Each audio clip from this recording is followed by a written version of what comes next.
नमस्कार, VIP news देख रहे हैं आप और मैं हूं आपके साथ मनीष कुमार। तो चलिए सीधा छत्तीसगढ़ चलते हैं, जहां पर बीजेपी के प्रदेश कार्यालय में एक महत्वपूर्ण प्रेस कॉन्फ्रेंस चल रही है।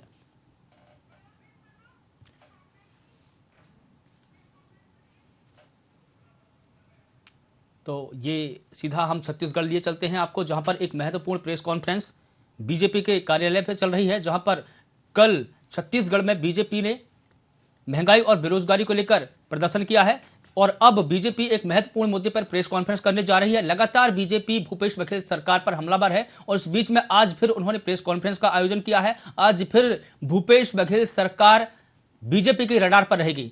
तो सीधा हम छत्तीसगढ़ चलते हैं, जहां पर बीजेपी के प्रदेश कार्यालय में बीजेपी एक महत्वपूर्ण प्रेस कॉन्फ्रेंस कर रही है और आपको बता दें कि भूपेश बघेल सरकार बीजेपी की इस प्रेस कॉन्फ्रेंस के रडार पर रहेंगी और लगातार बीजेपी भूपेश बघेल सरकार पर हमलावर है। तमाम मुद्दों को लेकर आंदोलन किए जा रहे हैं, प्रदर्शन किए जा रहे हैं।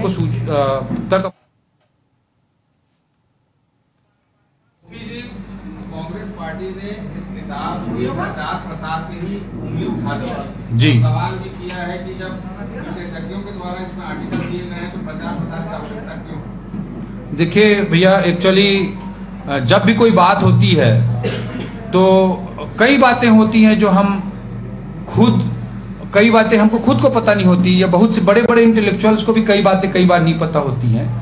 तो किसी अच्छी चीज का प्रचार करना हम कहीं भी बुरा मैं नहीं मानता। कांग्रेस को अगर उनके पास कोई अच्छी बात होगी तो उसका भी उनको भी प्रचार करना चाहिए। कोई भी अच्छी बात है, ये 20 सालों में अनेक ऐसे कार्य हुए हैं जिसको हम जन सामान्य के बीच पहुंचाना बहुत कठिन चुनौती है, क्योंकि कई विषय होते हैं जो राष्ट्र के लिए आने वाले दशकों के लिए बहुत महत्वपूर्ण होते हैं, लेकिन सीधा सीधा वो उसको इंटेलेक्चुअल लेवल पे ज्यादा समझा जा सकता है, बल्कि जन सामान्य के बीच में समझाने के लिए ज्यादा मशक्कत करनी पड़ती है। जैसे मैं एक उदाहरण देना चाहूंगा PLI स्कीम का।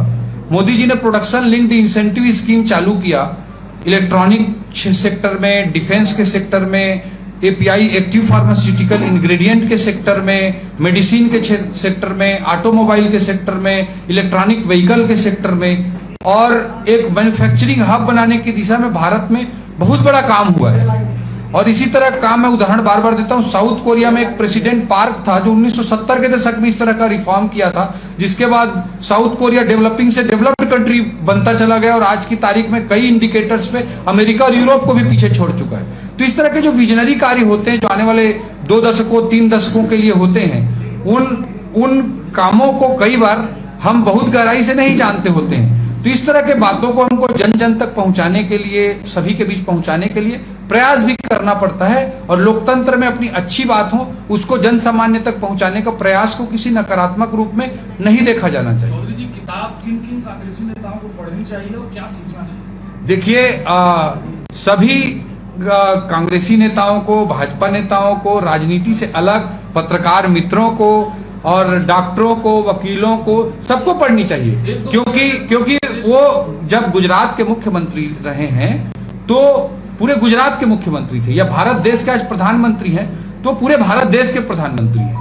आज लोकतंत्र में जिसको कमान मिलती है वो देश को संचालित करता है, और चाहे कांग्रेस का हो, चाहे भाजपा का हो, या CPI का हो, किसी भी पार्टी का व्यक्ति हो, उसका सबका प्रधानमंत्री होता है। तो हमारा देश में किस तरह के रिफॉर्म हुए हैं, एक छोटी सी बात, जैसे अटेस्टेशन के लिए बहुत सारे पहले कॉम्प्लिकेशंस थे, छोटे छोटे नौकरियों में इंटरव्यू लगता था और तरह तरह के भ्रष्टाचार होते थे, उन कई चीजों को, छोटी छोटी चीजें थी, उनको मोदी जी ने समाप्त किया।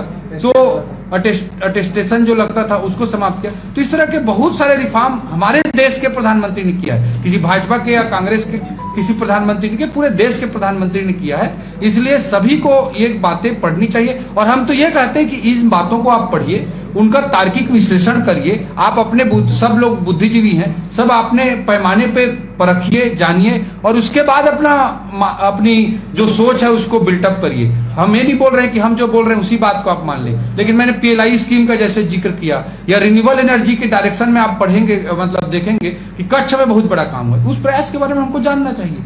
तो इस तरह के अनेकों, सैकड़ों, हजारों प्रयास हैं जो इस देश के बेहतर भविष्य के लिए हो रहे हैं। इसको हर पार्टी के, हर व्यक्ति को, और कोई राजनीति से जुड़ा हुआ व्यक्ति ना हो, उन सबको पढ़ना चाहिए। इसीलिए कल के कार्यक्रम में हमने कई डॉक्टर साहब लोगों को, कई वकील साहब लोगों को, कई पत्रकारों को, सीए लोगों को, इस तरह के लोगों को भी आमंत्रित करने का हमने प्रयास किया।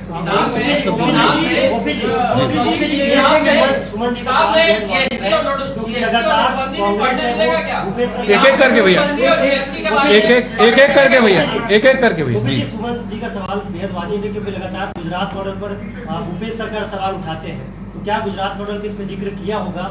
किस तरह देखते हैं इसमें गुजरात मॉडल क्या है? मैंने तो पुस्तक पढ़ा नहीं है, इसलिए कौन कौन से नेता को पढ़ना चाहिए ताकि गुजरात मॉडल के बारे में पता चले उनको? जी देखिए, गुजरात में जो काम हुए, कई सारे काम, जैसे मैं एक उदाहरण के रूप में आपको बोलना चाहता हूं कि कच्छ को सब लोग रेगिस्तान समझते है, रेगिस्तान भी है भी, लेकिन उस कच्छ को टूरिज्म की दृष्टि से कश्मीर बनाया गया तो नरेंद्र मोदी जी के नेतृत्व में भारतीय जनता पार्टी द्वारा बनाया गया।